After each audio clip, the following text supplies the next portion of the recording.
na tayo. Handa pagkain, nakahanda.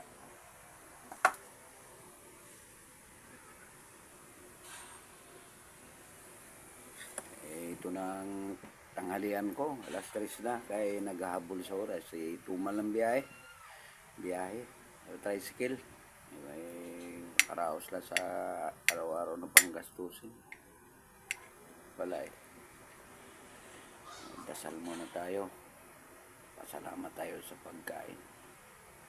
Panginoon, salamat itong grasya. Binahagi mo sa hapon na ito. Ako'y nagpapasalamat, Panginoon, sa pangalan ni Jesus. Amen. Kain na tayo, mga kaibigan. Kain na. Ano? Kain na tayo. Kain na po tayo. Pasensya na. Gutom na eh. Thank you. Thank you sa mga nanonood.